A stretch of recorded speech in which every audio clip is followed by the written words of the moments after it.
Okay, where we stand today, ladies and gentlemen, we're standing on the actual spot in the road where that horrendous tragedy happened on the 31st of July, 1975.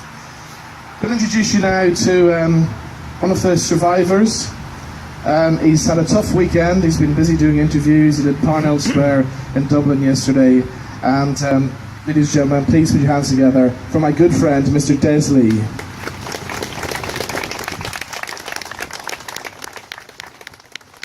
Good afternoon, ladies and gentlemen, boys and girls. It's lovely to see so many people coming to honour Fran, Bran and Tony. On this very spot on the 31st of July 1975, 3 young musicians from the Miami Showband were cut down in the prime of their lives. Fran O'Toole, Brian McCoy and Tony Gurley. They were more than friends to me, they were my brothers. Today is not a day for living in the past. We must move to the future with peace and reconciliation. Yesterday in Dublin, at the monument in Parnell Square, on the 40th anniversary, it was a glorious day. There was a magnificent crowd, a day of song with the Dublin Gospel Choir, a day of prayer, a day to let the world know what these young men give to the music industry. They, along with myself and Steve, travelled all over Ireland and the world, entertaining people of all colour and creed. On the night of the 31st of July 1975, we were playing in the Castle Ballroom in Banbridge, not far from here. It was a night of dancing, smiling and laughter. We all felt great about that period.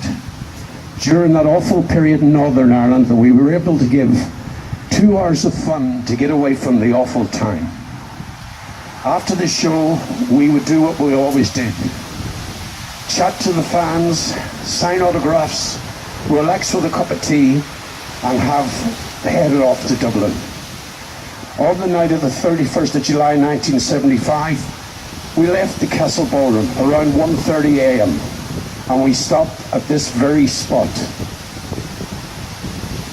Everything seemed to be normal as we'd been used to several checkpoints as we travelled up and down Ireland. We were told to face the ditch right behind me. We had all the usual questions, name, address, etc. And I asked if I could take my saxophone out of the van, placed it on the road, and instead of going to where I was in the original lineup, I went next to the minibus. That saved my life. There was an explosion, loud gunfire, screaming, shouting, and I was blown with the impact of the bomb being placed in the van, blew me into the ditch. I lay face down, holding my breath and pretending to be dead. The explosion caused the ditch to catch fire, and as the fire got closer and closer to me, I realized I would have to run or I'd be burnt alive.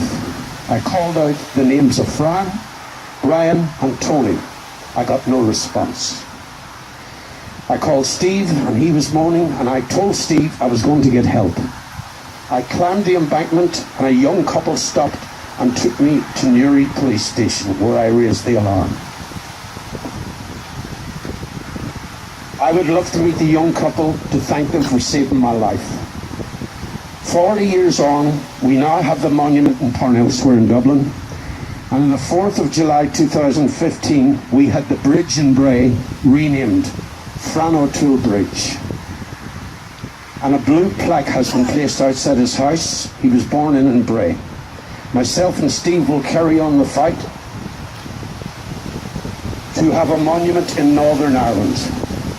I would sincerely like to thank all the press, radio, BBC TV, UTV, Robin Elliott, Michelle McTiernan, Jay, for all their hard work in keeping the names of Fran O'Toole, Brian McCoy and Tony Gurley alive, never to be forgotten. I'd like to thank my sister Mary and my brother-in-law Dan for all their help down the years. Michael Flanagan And my special thanks to the PSNI in Newry and to the club right behind me here who have offered us their facilities today. I'd also like to say a special, it's just so pitiful for me today that my late wife Brenda can't be here with me. And of course, not forgetting our drummer who's here today, Mr. Ray Miller. And I'd also like to talk about our late friends in Miami, no longer with us, Paul Iceford and Clem Quinn. Thank you very much, and God bless you all. Thank you.